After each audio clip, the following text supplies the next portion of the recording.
Om NaMo Narayan. The ancient Indian astrologer में आपका स्वागत है।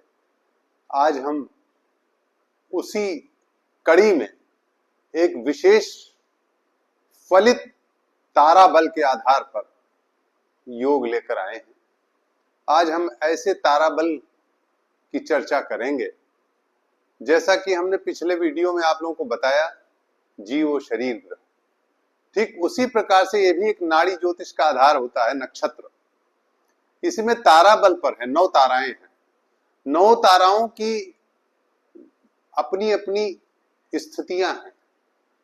हमें ग्रहों के बलाबल के आधार पर देखना रहता है, लेकिन आज हम आपको ये बताएंगे कि केवल आप, जैसा कि कल हमने कहा था कल के वीडियो में, उसी प्रकार आज हम कहने जा रहे हैं कि आप जन्म चक्र रख लें और उनमें नक्षत्रों को देख लें, जैसा कि हम पिछली बार भी बताते हैं, इस बार भी बता रहे हैं, और उनके तारा बल को देख लें।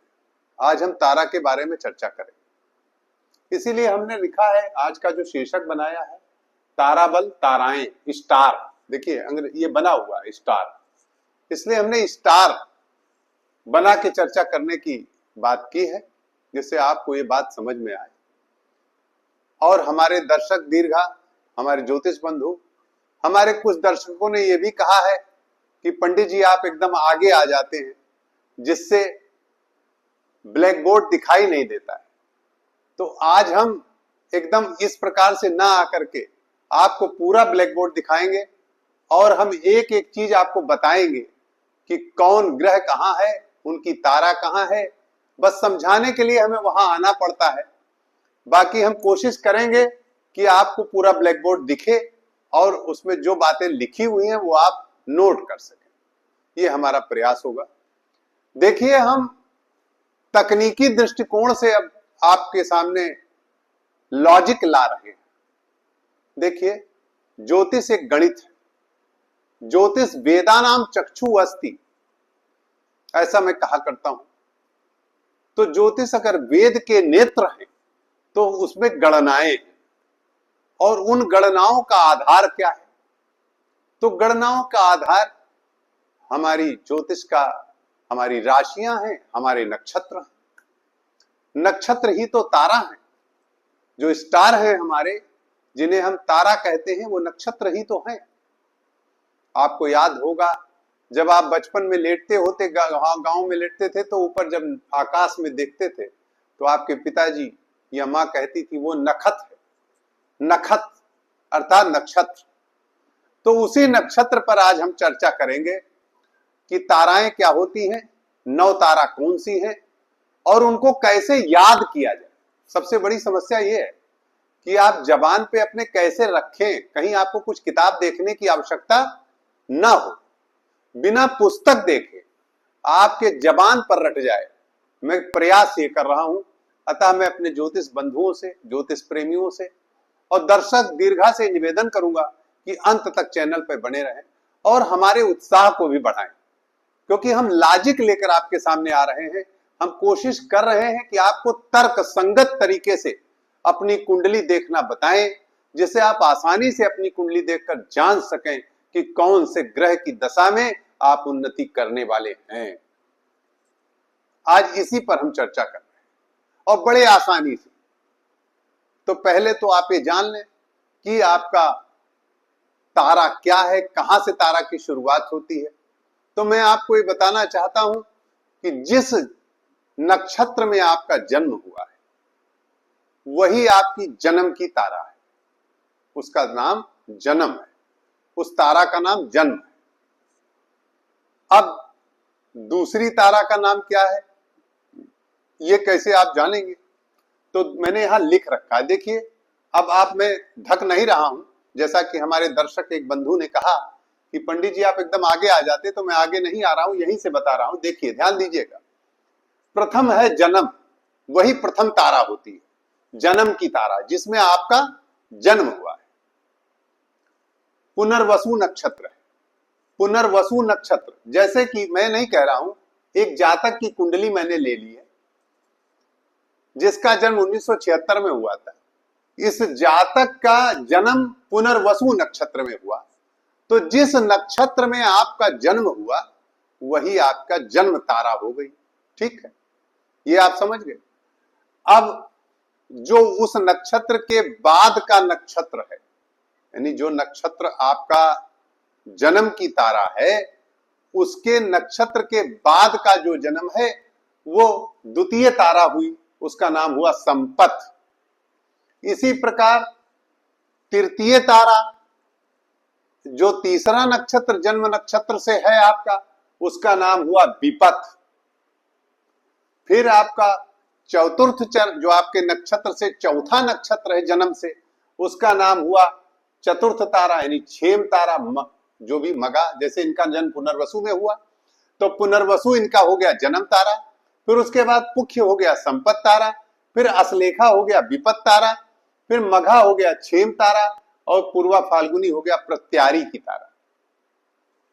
अब उत्तरा फाल्गुनी उसी प्रकार से क्रम से बढ़ते रहेंगे। साधक हो गया, और हस्त जो है वध हो गया, और फिर चित्रा मित्र हो गया, और स्वाति अति मित्र हो गया। उसी तरह बढ़ेंगे, पुनर्वसु पुख्य अश्लेखा, फिर मघा, फिर पूर्वा फाल्गुनी, फिर उत्तरा फाल्गुनी, फिर हस्त, फिर चित्रा, फिर स्वाति। ठीक है, ये कितनी ताराएं हो गई? 9 ताराएं होंगी। गिन लीजिए, 1 2 3 4 5 6 7 8 और 9। 9 ताराएं। इन्हीं 9 ताराओं पर पूरा सिद्धांत है।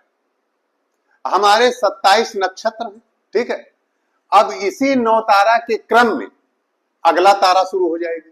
जैसे यहां 9 पे खत्म हुआ स्वाति, तो अब विशाखा आया। तो विशाखा का नक्षत्र क्या है? स्वामी बृहस्पति है ना। तो अब आपको आगे जाने की जरूरत नहीं है, आप उसका अनुमान यहीं से लगा लोगे। अब आप ये जान लोगे कि जैसे इनका जन्म पुनर्वसु नक्षत्र में हुआ है, तो जब पुनर्वसु नक्षत्र में हुआ है तो स्वामी क्या है पुनर्वसु के? बृहस्पति है ना। तो अब जो नक्षत्र बृहस्पति के, जिनके स्वामी बृहस्पति हैं, वो आएंगे तो वो इनकी जन्म की तारा हो जाएगी। अब उसको देखने की जरूरत नहीं। और जो नक्षत्र शनि में आएंगे, पुख्य का स्वामी क्या है? शनि है। जिनके जिनके स्वामी शनि है वो संपत की तारा हो जाएगी। अब आगे कोई बढ़ने की, बस यही से आप जान लीजिए। और तीसरा असलेखा है, असलेखा के स्वामी बुध है। तो अब जिनके भी नक्षत्र के स्वामी बुध हैं वो अपने आप विपत की तारा हो जाएगी। अब इसी प्रकार से आगे मघा, जिनके स्वामी केतु हैं, वो क्षेम की तारा हो जाएगी, क्षेम। इसी प्रकार से पूर्वा फाल्गुनी शुक्र स्वामी है। तो अब जिन जिन नक्षत्रों में ये मघा है ना, केतु क्षेम है, तो इसी प्रकार जिन नक्षत्रों के स्वामी केतु होंगे वो नक्षत्र क्षेम करेंगे। इनका क्षेम यानी उस दशा, वो कोई ग्रह अगर उस नक्षत्र में होगा तो इस तारा को प्रमोट करेगा। ठीक है, इसी प्रकार से पांचवें जब हम आएंगे तो पूर्वा फाल्गुनी यानी उसका स्वामी शुक्र हुआ तो प्रत्यारी की तारा होगी। अब जो नक्षत्र आगे शुक्र जिनके स्वामी होंगे वो प्रत्यारी को प्रमोट करेंगे। इसी प्रकार हम उत्तरा फाल्गुनी के स्वामी सूर्य हैं, तो उत्तरा फाल्गुनी के स्वामी सूर्य हैं तो वो साधक तारा हो गई। अब जिन जिन नक्षत्रों के स्वामी सूर्य होंगे वो साधक तारा को प्रमोट करेंगे। इसी प्रकार से हम हस्त नक्षत्र में आ जाएं। अब हस्त नक्षत्र चंद्रमा इनका स्वामी है, तो जिन जिन नक्षत्रों के स्वामी चंद्रमा है वो वध तारा को प्रमोट करेंगे। इसी प्रकार से चित्रा में आ जाएं, चित्रा के स्वामी मंगल है। अब जिन जिन नक्षत्रों के स्वामी मंगल है, जैसे मृगशिरा है स्वामी मंगल है, तो ठीक इसी प्रकार से मित्र होंगे। मित्र के तारा को वो प्रबल करेंगे, मृगशिरा, चित्रा। और ठीक इसी प्रकार के जो मंगल के चित्रा और मृगशिरा, और इसी के साथ हम ये जितने भी मंगल जिन नक्षत्रों में आ रहा है, जैसे धनिष्ठा, चित्रा, धनिष्ठा, मृगशिरा, अब ये तीनों नक्षत्र इनके लिए मित्र की तारा को प्रबल करेंगे। देखिए, अब नवा जो तारा इनका है अतिमित्र है, स्वाति यानी राहु इसका स्वामी है। अब जिन जिन नक्षत्रों का स्वामी राहु है, जैसे सतभिखा, जैसे आद्रा, तो आद्रा, सतभिखा, स्वाति, अब तीनों इनके अतिमित्र को प्रमोट करेंगे। अब चलिए अब आप ये देखिए, देखिए बहुत ही ध्यान से सुनिएगा। हमारा निवेदन है आपसे कि इस कार्यक्रम को बहुत ही ध्यान से सुनिएगा। यदि आप इसको ध्यान से देख रहे हैं और ध्यान से सुन रहे हैं तो इस चार्ट को, इस जातक का जो हमने जन्मलग्न बनाया है, अभी इसी पर मैं समझाने जा रहा हूं। तो मेरा ये रिक्वेस्ट है कि आप इसे ध्यान से सुनिएगा। आप ये समझ लीजिए कि इसको जानने के बाद आपको बहुत ज्यादा जानने की आवश्यकता नहीं रह जाती है, इसलिए मैं बताऊंगा। अब एक चीज आपको ध्यान रखने की जरूरत है कि जैसा कि यहां हमने कहा है कि इनके इनके स्वामी ये हैं, तो ये मत मान लीजिएगा कि मान लीजिए पुनर्वसु के स्वामी बृहस्पति है तो जन्म की तारा है तो बृहस्पति की दशा अच्छी होगी, नहीं ना। अब ये देखना होगा कि बृहस्पति किस तारा में है, ठीक है। अच्छा, अब एक चीज आपको हम बता दें कि तारा को आसानी से रटें कैसे, कैसे रटें, तो हम आपको बता रहे हैं कैसे रटें।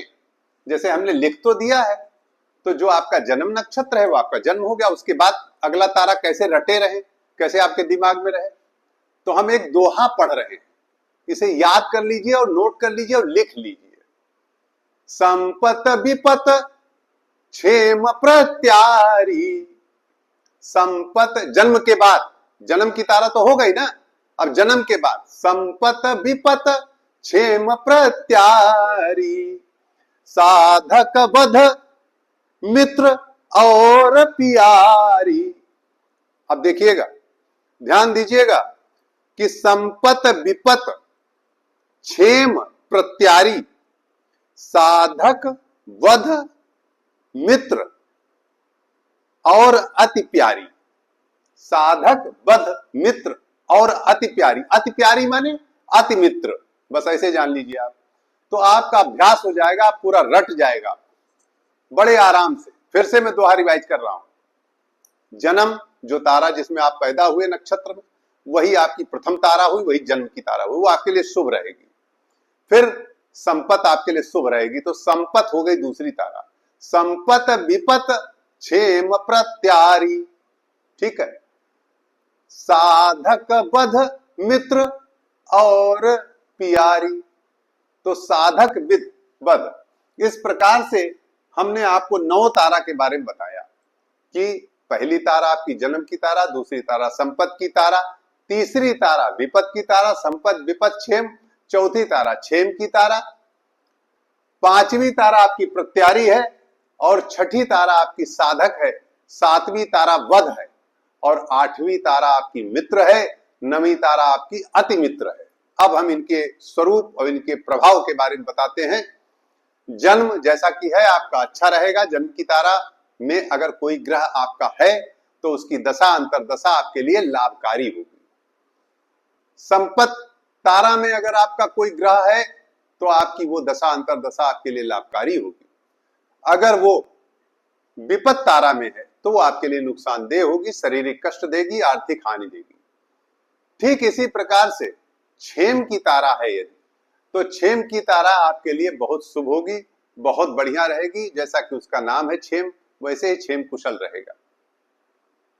और प्रत्यारी बिल्कुल ठीक नहीं है, प्रत्यारी में भी आपको शारीरिक क्षति, नुकसान होगा। इसी प्रकार हम आगे आते हैं साधक। तो जो साधक जैसा नाम है, ऐसे ही साधक छठी जो हमारी तारा है, बहुत अच्छी तारा है। साधक की तारा में आप बहुत उन्नति करेंगे। फिर उसके बाद सातवीं तारा वध है।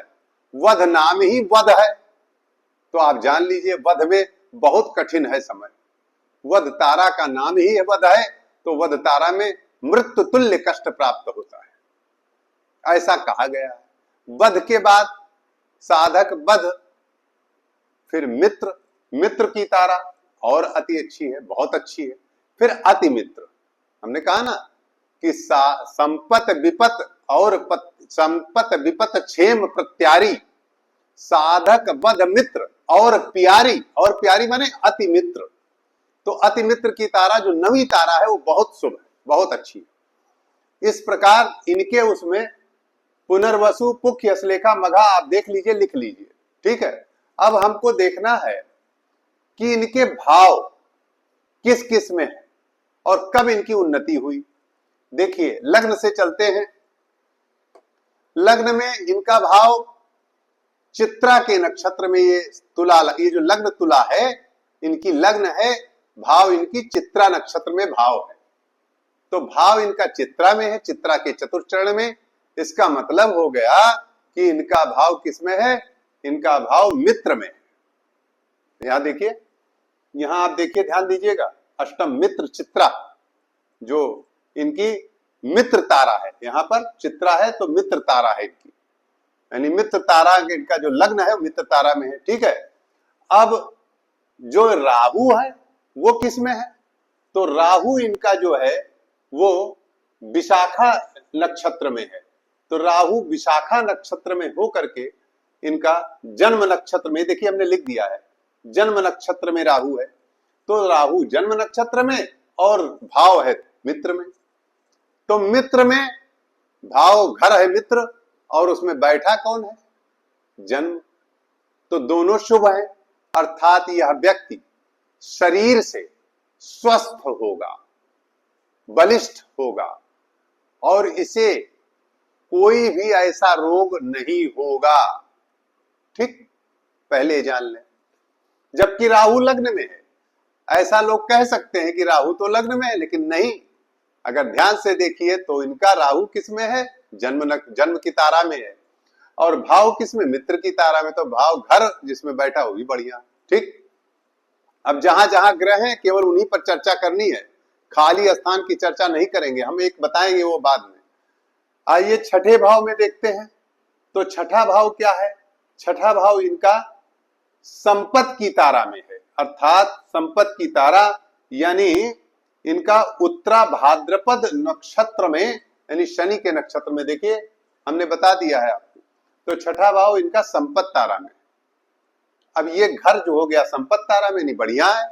अब इसमें बैठे हुए जो ग्रह हैं वो किन ताराओं में है? तो देखिए शुक्र, शुक्र भी इनका जो है वह संपत्ति तारा में। आहा, बहुत उत्तम। और देखिए सूर्य, सूर्य जो इनका है वो इनका रेवती में है, अर्थात बुध में है। तो रेवती में होने से इनका विपत तारा हो गया। देखिए असलेखा विपत। तो वो इनका जो सूर्य है, अब ये सूर्य अच्छा नहीं है। क्यों? सूर्य इनका विपत की तारा में हो गया। जब जब इनकी सूर्य की दशा आएगी, इनको ज्वर होगा, बुखार की परेशानी होगी, पित्त बढ़ेगा, एलर्जी की बीमारी होगी। ठीक है। इस प्रकार से मैंने आपको समझाया। अब आइए सातवें भाव में। सातवां हाउस इनका केतु के नक्षत्र में, अर्थात अश्वनी में है। तो जब अश्वनी में है तो अब आपने देख ही लिया कि यहां पर मघा क्षेम है, केतु का स्वामी। तो ये स्थान क्षेम हो गया, पूरा घर इनका क्षेम है, बिल्कुल कुशल मंगल है सातवां स्थान। अब इसमें बुध क्या है? बुध, वैसे तो बुध इसमें देखा जाए तो 0 डिग्री का है, लेकिन बुध किस में है? बुध भी अश्वनी नक्षत्र में है। यहां उस तरह बुध नहीं लेंगे, बुध अश्वनी नक्षत्र में, अर्थात बुध भी केतु के नक्षत्र में। तो बुध क्या हो गया? क्षेम हो गया। अब बुध क्षेम है। बृहस्पति, तो बृहस्पति इनका ले लें अगर हम, तो इनका बृहस्पति जो है वह भी, इनका जो बृहस्पति है वह इनका, यह भी इनका बृहस्पति अश्वनी के नक्षत्र में है। तो बृहस्पति भी अश्वनी नक्षत्र में और बुध भी अश्वनी नक्षत्र में। इस प्रकार से इनका बृहस्पति और बुध दोनों अश्वनी में आ गए। तो इसलिए इनका क्या हो गया? ये दोनों नक्षत्र, दोनों ग्रह इनके लिए उत्तम हो गए सप्तम स्थान में। और ये भाव क्षेम का हो गया, और इसमें जो बैठे हैं वो क्षेम हाउस भी है और क्षेम के दोनों ग्रह भी। अब देखिए एक बहुत बड़ी चीज कि यहाँ केतु भी बैठा है। ठीक है। उसके जहां उसका तारा है उसमें केतु बैठा है, मगर केतु स्वयं अपनी तारा में नहीं है। केतु है भरणी नक्षत्र में। अब केतु भरणी में चला गया तो किसमें हो गया? प्रत्यारी में हो गया। अब केतु का जब जब तीसरा चरण, चूंकि भरणी के तीसरे चरण में है, इसलिए केतु का नक्षत्र में जब जब केतु आएगा तो अपनी दशा के 2/3 बीतने के बाद नुकसान देगा, अर्थात केतु इनके लिए ठीक नहीं होगा। ठीक है, तो अब आप समझ गए होंगे कि यह घर क्षेम का है, इसमें सब क्षेम है, इसलिए केतु भी उतना नुकसान नहीं करेगा क्योंकि घर क्षेम है। लेकिन केतु ठीक यहां नहीं है। ठीक है, अब आइए हम 9वें स्थान पर। इनका 9वां स्थान क्या है? 9वां भाव जो इनका है वह इनका जो ये मिथुन राशि है, यह इनकी अगर देखा जाए तो 9वां भाव इनका 9th हाउस मृगशिरा नक्षत्र में है, यानी कि मंगल में। अर्थात मंगल तो मित्र हो गया, देखिए आप, मित्र हो गया। मित्र भाव ये घर जो है मित्र का है। अब मित्र में मंगल बैठा है तो मंगल अति मित्र, राहु के नक्षत्र आद्रा के नक्षत्र में है तो वो अति मित्र हो गया। देखिए साहब, मित्र के घर में अति मित्र ग्रह बैठा हुआ है। और चंद्रमा, अब चंद्रमा अगर देखा जाए तो चंद्रमा भी बृहस्पति के नक्षत्र में, वो जन्म के नक्षत्र में, सब बढ़िया। अब जिसका ये भाव अच्छा है, आप ये जान लीजिए, अति उत्तम। अब इस भाव को 9वां भाव कहते हैं, ये आप जानते हो। और 10वां हाउस ले लें तो 10वें हाउस का जो नाम होगा, यानी हम ये कहेंगे कि जो 10th हाउस है, ये यानी 10th हाउस, तो 10th हाउस इनका संपत है, यानी पुख्य नक्षत्र में है, और शनि जन्म नक्षत्र में है। तो 10th हाउस संपत हो गया, और इसलिए बहुत ही कर्मठ, बहुत तेज यह व्यक्ति इंजीनियर बना, क्योंकि जन्म नक्षत्र में जन्म का तारा और 10वें हाउस में जन्म का तारा और संपत का घर, संपत में जन्म, इसलिए 100% ये जातक इंजीनियर बना। बहुत हाई फाई शनि की दशा में, शनि की दशा में ध्यान दीजिएगा। अब इसमें सबसे बड़ी तारा इनकी शनि की है। अब शनि की दशा इनको मिल गई, क्योंकि इनका जन्म पुनर्वसु में हुआ था। अब आप समझ लीजिए, शनि की दशा मिल गई, तो शनि की दशा में सिलेक्शन हुआ IIT में, और यह जातक शनि की दशा में ही इंजीनियरिंग किया। और जैसे ही बुध की दशा आई, तो यहाँ का स्वामी भी बुध है, लेकिन तारा से हम चलेंगे, क्योंकि हमारा सिद्धांत तारा है। तो आप ये देखेंगे कि बुध की महादशा में, यानी बुध भी बहुत अच्छी स्थिति में है, यहाँ बुध क्षेम में है, तो बुध की महादशा में राहु की अंतरदशा में, पहले शनि में राहु में जैसे ही आया, यह जातक विदेश गया, और जैसे ही बुध में राहु आया फिर पुनः अमेरिका गया। और आज की स्थिति में जातक बुध की महादशा चल रही है।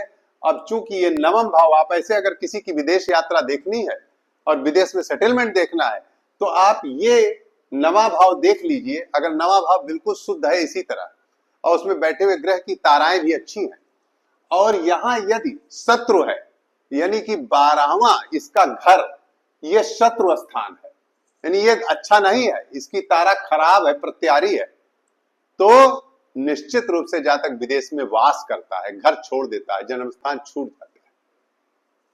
अब आप जान लीजिए कि ये जन्म तारा शुभ है, संपत शुभ है, विपत अशुभ है, क्षेम शुभ है, प्रत्यारी अशुभ है, साधक शुभ है, वध अशुभ है, मित्र शुभ है, अति मित्र शुभ है। अब हमने देखो आपको बोर्ड छोड़ दिया है पूरी तरह से, कि आप पूरी तरह नोट कर लें कृपा करके। अब आप जान लें कि अब आप विदेश अगर किसी का देखना है कुंडली, तो 9वें भाव की ताराएं देखें, और उस पहले तो 9वें हाउस की तारा देख लें कहां है, फिर उसमें बैठे हुए ग्रहों की तारा बल देख लें। यदि दोनों अच्छे हैं, शुभ हैं, और 12वें भाव की तारा खराब है, तो निश्चित वह जातक विदेश में वास करेगा। नमो नारायण।